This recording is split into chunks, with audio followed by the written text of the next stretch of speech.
Welcome to the JAMODI podcast. We are all surrounded by amazing coaches and leaders. So let's get an inside look at not just what they do, but how they do what they do. After all, becoming the best versions of ourselves is JAMODI, just a matter of doing it. One more question before the speed round. So this one, I feel like it's interesting to talk with you because, I would say Coach, would you say you're probably halfway through your coaching career? Or are you still feel like you're on the beginning parts? Where would you say you are, assuming you do this for a long time? That's a great question. For me, I told you it's exciting for me, and having that team meeting last night, and looking at those kids, it's exciting. The journey we're getting ready to Yeah, get, and I've always told myself when that feeling stops, yeah, when the feeling of walking up to this gym and it being special to me stops, that's kind of when I've told myself I probably need to stop doing it because I pour so much into this, and I'm very fortunate. I have a wife that she gets it because she's played, she's coached it, and everything else. So she understands how much as coaches we pour into, our teams and our universities and our athletic departments, and she lets me do my job, and it's, as we are getting ready for our meeting, yesterday, um, we weren't meeting till nighttime, and I'm at the office by 1 o'clock, and she gets that. She understands that I'm that's trying to awesome. for that, and so I'm very fortunate with that. So, for me, I'm going to do this as long as I can until I get tired of doing it. So I don't have a good answer for that. I think it's going Well, to be okay. So let me tell you why I asked that, because the question of what would you do differently if you could start over in coaching is typically one that guys that are 30, 40 years into it, they're kind of looking back now. But I do think with your experience and that interesting journey that you have, that I'm really excited to hear the answer to this. So what would you do differently if you could go back and start over? so I'm in year 19. Okay, I'll tell you that first off, is it's year 19 for me, and year I believe nine, yeah, nine as a head coach now. And I just think for me, when I look back at my path and my journey, and I told you about my wife and stuff and how fortunate I am with her being able to do as much as I want to do and pour in the way I do. I look back and there's not a thing I would change because I don't think I'd be where I'm at. I don't think that I'd be the type of coach I am without the unique journey I've been on. And I think if I look back and I tried to change something, would it lead me being at Angelo State? And I told you that's where I want to be. And so for Yeah. me, that's a hard question to want to change something. I'm not the son of a famous coach. I didn't play for a big time coach. If you look at my resume, there's no, Power Five coaches on my resume. I've had to work for what I've wanted, and and that's why for me, I think that journey has also shaped me as a coach. And I think if I try to change something, then I'm maybe not shaped the way I want to be right now. And Yeah. I'm comfortable in my skin. I'm comfortable with the way I coach. I'm comfortable with how I treat my players and the relationships I have with those kids. And, to me, I told you from the start, this is all about them. I mean, the players are the reason I'm here right now. And, I want to be able to give back to them. And I want, I tell them all the time, in 10 years, I'm hoping you're donating back to this program because you had such a great experience playing for us here. And that's a big thing for me. I want them to have a championship experience playing for us. And to me, Yeah. that's three, and that's winning rings. And I'm hoping we can get to a stage where we're winning the ring, but I dang sure know we can get every player in our program graduated, and so I just think when I look at this journey and I look at what I've done, it has been very unique. I don't think there's a lot of people that have a story like I do, um, because I've done it the hard way, Yeah. and one thing that's never changed, I was at work at 7:05 this morning, and I'm still here right now with you, and I'm always going to be that guy. I want to be the first one here. I want to be the last one to leave because I want to pour everything into this while I have the opportunity to do it. Yeah. Because I also know 19 years ago when I started as a volunteer, I remember how grateful I was for that opportunity because I was smart enough, and I said this, to understand the chance I had to be in college coaching.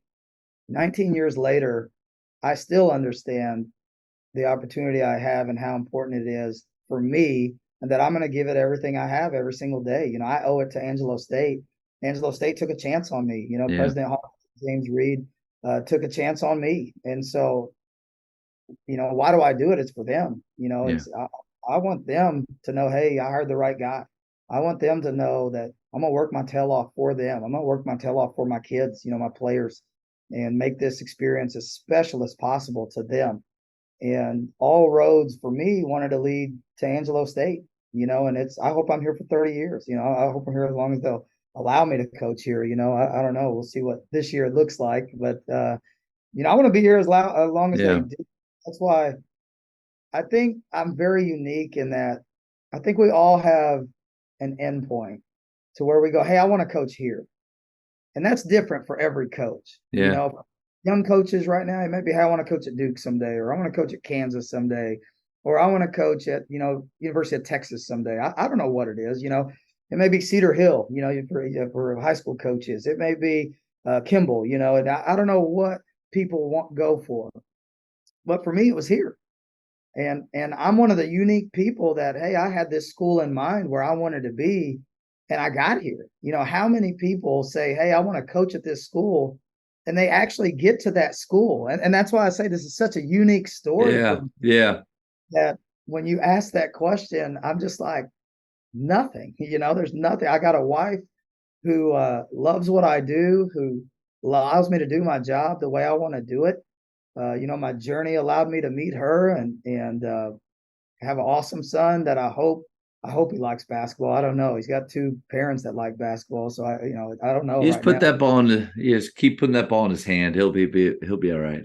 No, but if you change something, does the road lead to Angelo State with my wife? Yeah. Because that's who I wanted to lead here with, because she's a coach's wife, and I'll tell you, I'm so thankful for her. I probably don't say it enough to her, but she's made a lot of sacrifices to be here with me, and I'm glad it's worked out for her. She wanted to stay in athletics. She's, assistant AD for compliance here at Angelo State. So she's still in athletics, which is awesome for me. But, let's say we don't meet. What does her coaching career look like? Because obviously she was having way more success than I was.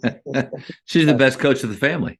That's it. So the sacrifices she made to allow me to do this, and it's who I wanted to be on this journey with. And Yeah. so this road has led me to here, and that's why I said I hope I'm here for 30 years, and I want to be here for a long time. I've built a house, and it's the house that her and I wanted, and it's where we want to be. It's where we want to raise our kid. And, for me, that's why the journey has been so unique. And I go back to that: is what coach do you know is at the place he actually wanted to be when he started down that path? Oh yeah, you're the first one. You're the first one who's been able to say that. And a lot of coaches are very thankful where they are, but to say that they had a plan for that, being at that place a long time ago. And I thank you for sharing that. I think that is not that anybody's answer is wrong, but that is the answer, right? Is that nothing? Because I tell my players all the time, like in basketball, as a young kid and a high school player and a college player, I have zero regrets. I feel like I maxed out, or as one coach said, I gassed out. Like I met my potential there. But then in my 20s, in my personal life, I made a lot of mistakes and lived really poorly for a long time. But then, around the age of 30, dramatic shift, dramatic change in my life allowed me to meet my wife, Jana, and then to get this job at Faith. And it's one of those deals where, looking back, yeah, some of those times, would I love for situations to be different, decisions not to be made? Sure. But at the same time, no, I don't change anything because of where I'm sitting right now at the school I'm at, getting to do this talk with you. I mean, how do things change? And so I appreciate that answer. No, I'm a podcast guy. I was saying, and one of my favorite podcasts is one that PJ Fleck is in. Oh, This AFCA coaching clinic that all the football coaches go to, and PJ Fleck speaks at it. And and I'm going to quote him on part of what you said, because I just think and I try to, we all steal from everybody. That's the great thing about coaching, is we all try to steal from everybody. But he says, failing is growth, but failure is quit. And I thought that was profound, Yeah. because we've all failed. I mean, we have all failed. I'm just telling you this right now. But have you grown from it? Yeah. Because that's part of your journey. Failing is part of your journey. It's part of the growth to get to where you're at. If you quit, that's when you would be a failure. But I use the term you just did. You power through. And has it been a glorious ride and just the easiest ride for me? No. I mean, I was making $0 my first 2 years. I went as a second year guy, as a volunteer GA. I was lucky. We had a team mom that worked in the education department. She hired me to grade papers for some online classes. So I made $800 a month and $400 went to rent. I thought I was the richest guy in the world at the time, for getting to do this. But it hasn't been easy, and it's not for a lot of coaches, and I think you fail, and I think you grow from it, and I think you fail again, and then you grow from it again. But you're never a failure until you quit from it, until it actually knocks you down and you quit. You're never a failure. And we're going to fail. Our kids are going to fail, Yeah. and they're going to fail in what we do. But are they growing? Are they becoming better men, with what we do? We do a lot of unique things in our program. I do a class sign-in sheet. And our kids, early, they don't like it, and they learn to love it. And their first class of the day, no matter what time it is, they have to sign in 15 minutes prior to their first class of the day, and they have to sign my door. And I'm here. That's why I was here at 7:05 today. Is I had a player that had an 8 a.m. class, so at least by 7:45 he has to sign my door. But I want me to be the first guy that our players see every single day. Because you played in college. How many times did you go to practice and that was the only time you saw your coach for the day? That was about every day. Yeah. So then on those days where he's mad and he's frustrated, that's your only taste of that person for the day. And I tell our recruits, I'm going to be more than just a guy you see in practice.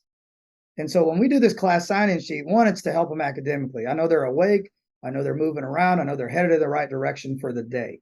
So they're headed to class. We have an academic board that has all their assignments on the board for the week. So when they come and sign in, they look at the board, they know what's coming up for the week so they can start getting their assignments done.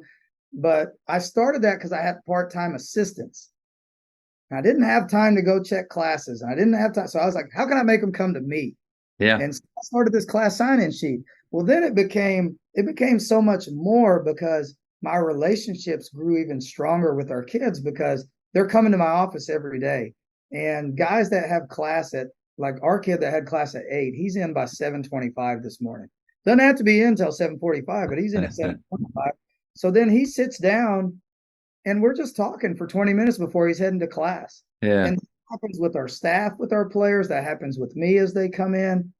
And I think that's something unique that we do because I don't think a lot of programs do that. But I think with us, that relationship part, they're up here and they know, hey, we got someone in our corner with us. So when we do fail, we got people we can count on. And I think that's important for young people, for our players, is they're going to need help. And I don't know what it's going to be. It's not just going to be basketball for these guys. Right. I remember one of my first years, I had signed this freshman out of Lakeview Centennial. And I was a young assistant, and I love this kid. He actually texted me today. We still talk. He's a women's basketball coach at Louisiana Tech now, assistant coach there on the girls' side. And so I remember he was with us, and his dad died of a massive heart attack at the age of 42. And he was just getting back to where he was building a relationship with his dad again, because his mom is who he lived with. And when we did the in-home and everything, it was mom. And he was just getting to know his dad, and his dad dies of a heart attack at 42. And this kid is a sophomore. We'd just gone through a hard freshman year with him. He was freshman of the year in the league, but it was just hard for him being away from home. And then boom, he gets hit with this. How are we equipped to handle this? Who does he lean on? Well, he leans on us, and so my head coach and I are with him at like 2 a.m. crying with him and being there for him. And we're the family there that's with him in that Yeah. scenario.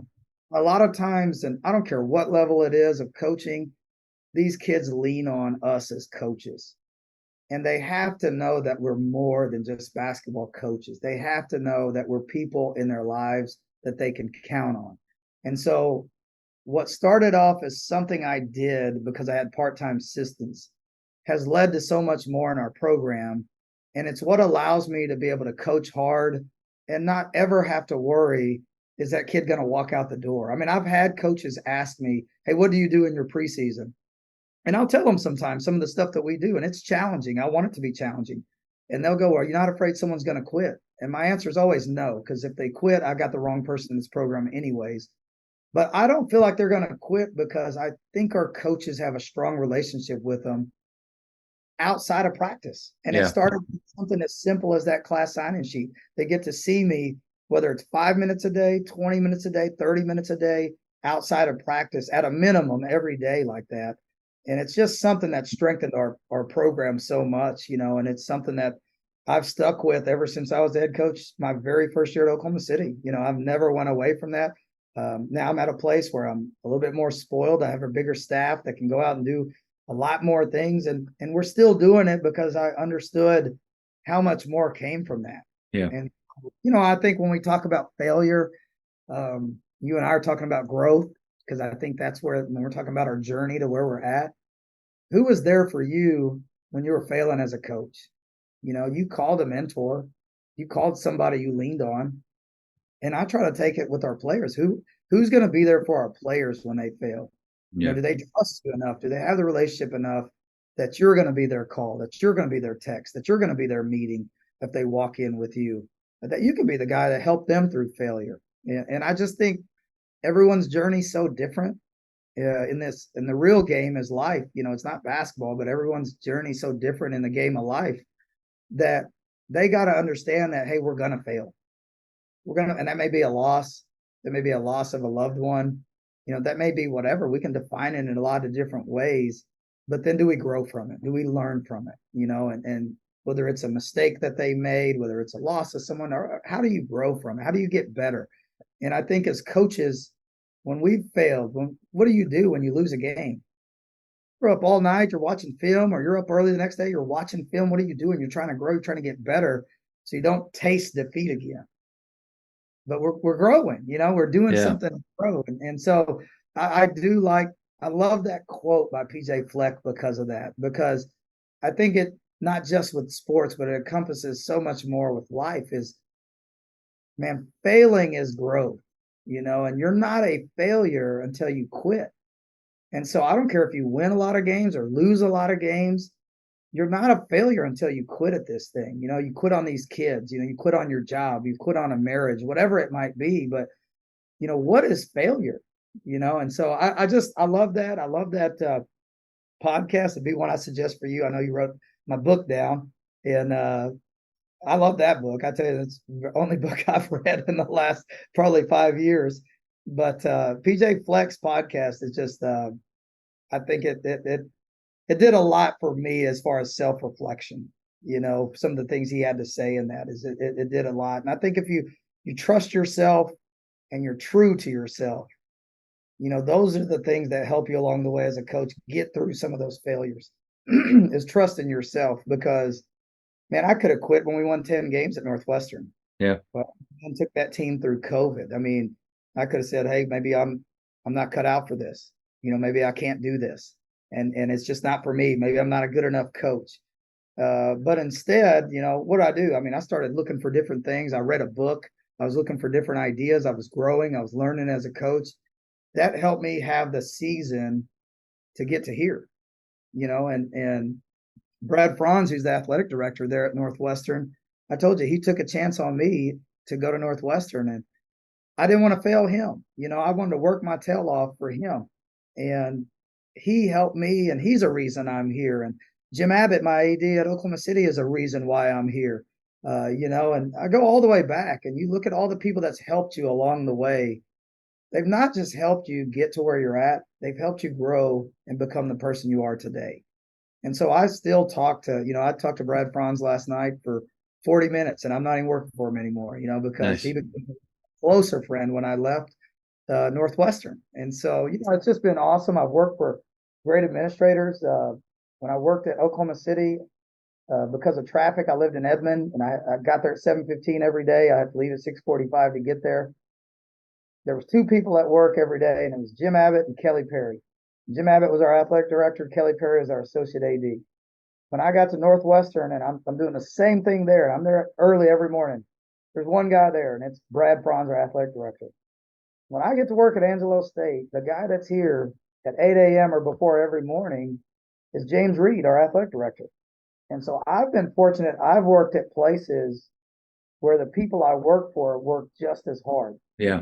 That's why the athletic departments I've been fortunate enough to work for have had the success that they've had. It hasn't been me, I promise you. It does not have anything to do. We've had good administrators, players, staff, and I've just been really fortunate in this thing. And it's been a fun ride. I'll tell you that right now. It's been a very fun ride for me. And, I'm hoping it's something I can continue to do for a very long time.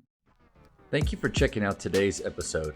Please take a moment to subscribe to this podcast, share it with your fellow coaches, and find us on social media for what's coming up next on the JAMODI podcast. It's just a matter of doing it.